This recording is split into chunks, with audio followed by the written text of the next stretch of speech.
आज सदन में सपा ने कई मुद्दों पर जमकर निशाना साधने का प्रयास किया। नेता प्रतिपक्ष माता प्रसाद पांडे ने जमकर बयानबाजी भी की। उन्होंने क्या कुछ कहा, आपको सुनाते हैं। महोदय, मैं ये जानना चाहता हूं कि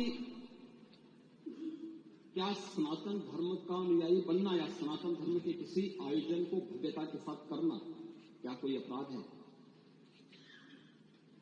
उस आयोजन को उन सीमाओं के साथ, उस आस्था को सम्मान देकर के आगे बढ़ाना क्या कोई अपराध है? और अगर अपराध है तो हमारी सरकार इस अपराध को कर रही है और आगे बढ़ रही है। क्योंकि हम लोग ये मानते हैं सनातन धर्म इस देश का राष्ट्रीय धर्म है। सनातन धर्म की सुरक्षा में ही भारत के अंदर पल रहे हर मत और मजहब की सुरक्षा भी है और उनका सम्मान भी है और उनका गौरव भी है। और सनातन धर्म की सुरक्षा विश्व मानवता की सुरक्षा की गारंटी भी है। प्रकार से योगी आदित्यनाथ हमलावर नजर आए। सपा के हमलों का सीएम योगी ने बाखूबी तरीके से पलटवार किया। महाकुंभ पर भी सीएम योगी ने सपा, कांग्रेस और आरजेडी और टीएमसी नेताओं द्वारा सनातन धर्म के सबसे बड़े आयोजन पर सवाल उठाने को लेकर जवाब दिया और उन्होंने कहा कि सनातन धर्म की आस्था को आगे बढ़ाना क्या अपराध है? हम मानते हैं कि सनातन धर्म इस देश का राष्ट्रीय धर्म है।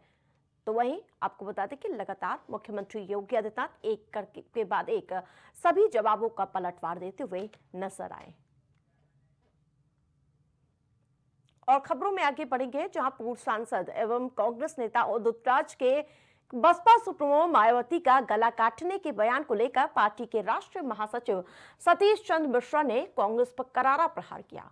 उन्होंने कांग्रेस महिला और दलित विरोधी पार्टी है ये बयान दिया और देश का दलित समाज, पिछड़ा वर्ग और अल्पसंख्यक जवाब जो समाज है वो इनका करारा जवाब देगा।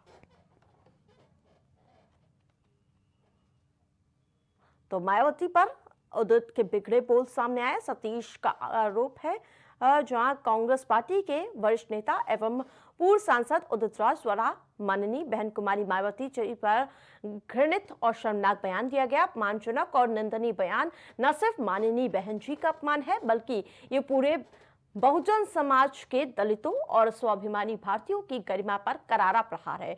ये कांग्रेस का हमेशा से दलित विरोधी, महिला विरोधी और जातिवादी मानसिकता का घिनौना परिणाम सामने आता है और इस पार्टी ने इसी प्रकार बाबा साहेब अंबेडकर जी का भी अपमान किया है, जिसके चलते उन्होंने विधि मंत्री के पद से त्याग दे दिया था।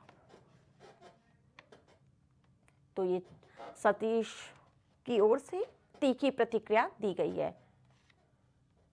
मायावती पर दिए गए कांग्रेस के पूर्व सांसद उदित राज ने पहले टिप्पणी की थी और उसके बाद पूरे मामले पर उन्होंने सफाई भी पेश की। उन्होंने क्या कुछ कहा, आपको सुनाते हैं। कहा कि कोई सगा संबंधी नहीं है, न्याय के लिए लड़ो और मार दो, अपने लोगों को ही मार दो।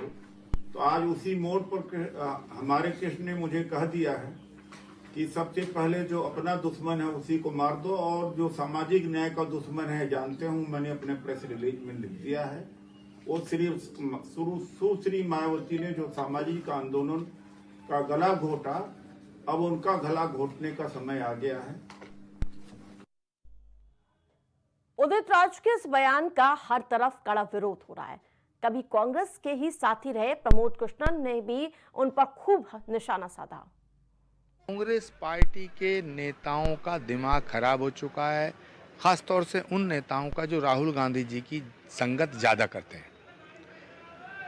उत्तर प्रदेश की पूर्व मुख्यमंत्री कुमारी बहन मायावती जी इस भारत में ज्योतिबा फूले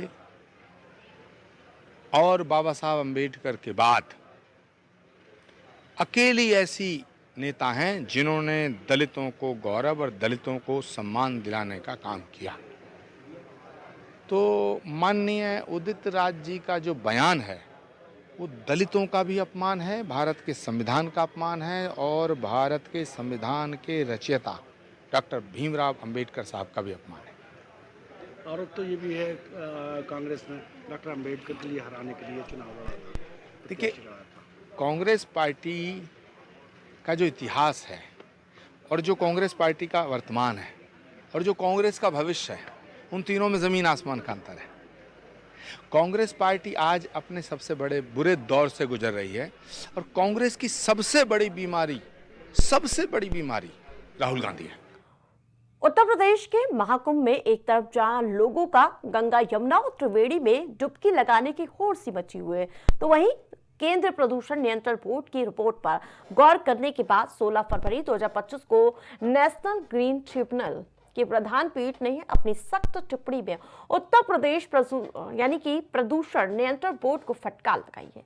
बोर्ड ने कहा है कि आपने करोड़ों लोगों को सीवेज के दूषित पानी से नहला दिया। वो पानी जो नहाने लायक भी फिट नहीं था, उससे लोगों को आचमन कराना। तो सीबीसी के रिपोर्ट में क्या सामने आया? महाकुंभ मेले में कई स्थान नहाने के लायक भी नहीं थे। पानी में फीकल कॉलीफॉर्म की सीमा ज्यादा थी। पानी मल से दूषित बताया गया, यानी कि मल से ज्यादा दूषित था और महाकुंभ मेले में कई स्थान नहाने के उपयुक्त तक नहीं थे। ये रिपोर्ट में दावा किया गया। और आपको बता दें कि खबर की अहम बात यह है कि एनजीटी ने महाकुंभ के आयोजन से पहले ही यूपी पीसीबी को गंगा के पानी के लिए चिताया था, लेकिन उस वक्त उनकी बात को अनसुना कर दिया गया था। अब जब करोड़ों लोगों ने वहां स्नान कर लिया तो पता चला कि वहां का पानी आचमन तो छोड़िए, नहाने के भी काबिल नहीं था। और ऐसे में बोर्ड की लापरवाही के चलते करोड़ों की आस्था से खिलवाड़ करने का प्रयास किया गया। तो आपको बता दें कि जहां एक तरफ आस्था का जनसैलाब आप देख पा रहे हैं, 56 करोड़ से ज्यादा लोगों ने यहां पर आस्था की डुबकी लगाई। अहमदाबाद में मेरे साथ फिलहाल इतना ही। देखते रहे प्राइम टीवी।